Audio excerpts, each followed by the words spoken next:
Hello ulit. So, eto, hindi to live. Hello ulit. Recorded lang to. Share ko lang.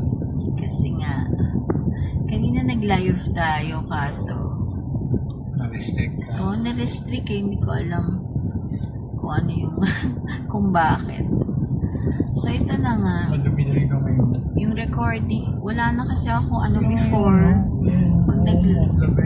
Pag nagla-live kami, may live recording kung saan mapapanood mo yung ginawa mo na live, tapos ako yung mag-edit.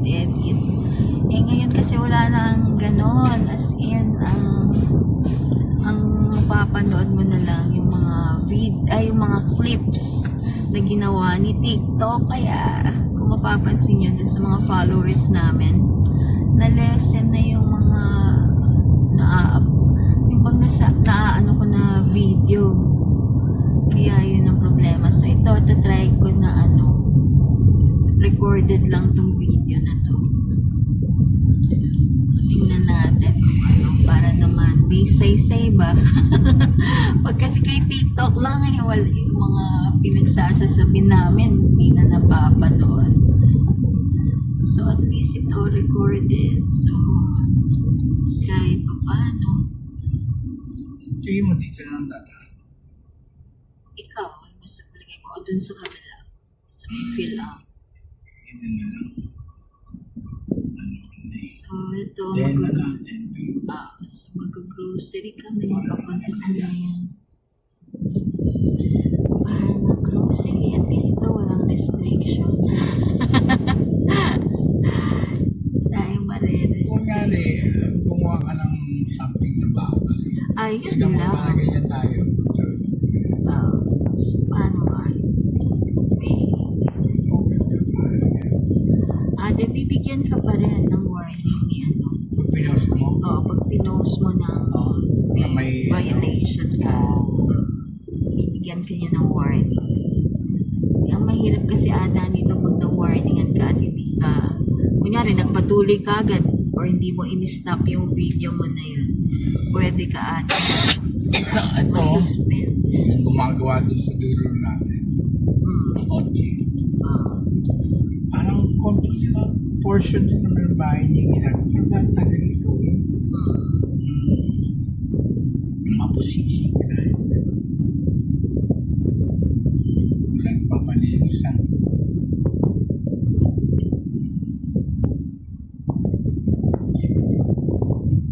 Ayun, saka di ba pag nag-live tayo, lagi natin sinasabi, we're from the Philippines. Ito, for sure, ito, maririnig na to ng mga nanonood na foreigner. Philippines! Kasi pag nag-live tayo, dahil nga wala na ako yung live recording, wala na, hindi naman nakaka-capture ni TikTok yun. Kaya, hello to all of you guys. We're from the Philippines. Thank you for watching our videos. Ilocano! Ako!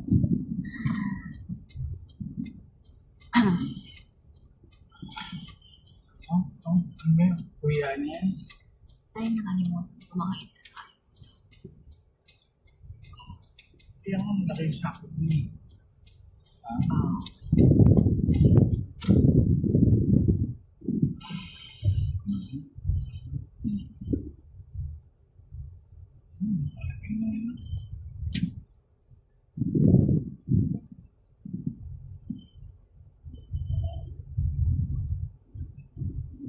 Yung mga walang basurahan, pwede. Na? Yung mga passing through. Pinapayagan sila yun.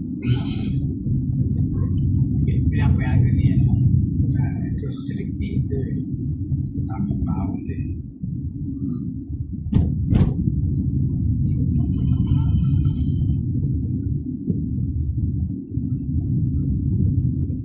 Mahirap din talaga mag-live eh. Eto nga lang, recorded na nga to. Hindi ba tayo madaldal? Wala pa tayong masabi. Ha? Yung studio. Studio. Saan mo siya recording? Mapilitan ng recording studio. Ito matagal na yan. Hindi niya Ay, kaya oo. maganda pa rin. Yeah. Ha? Yeah, Hindi niya maganda, parang malamig yung bahay. Parang well-maintained Parang kasi hindi yung bahay. Iba rin kasi. ito rin, matagal na ito eh. Ano? Nakita pa natin kinusakli yung napakahabang bintana.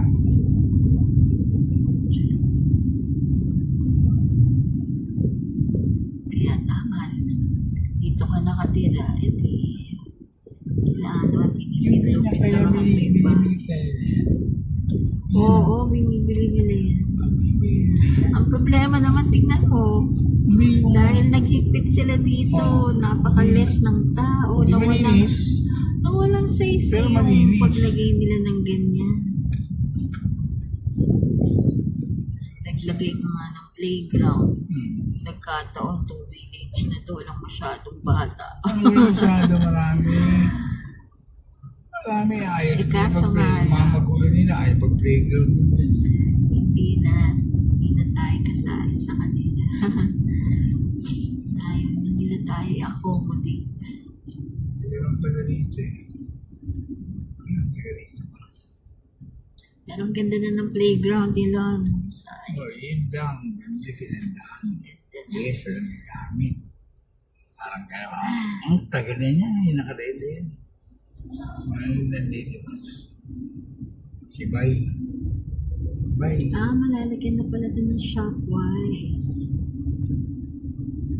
Dating all Certain day. niya. Shopwise na yung Kaya naman kaya si Shopwise. Shopwise nagtagal eh.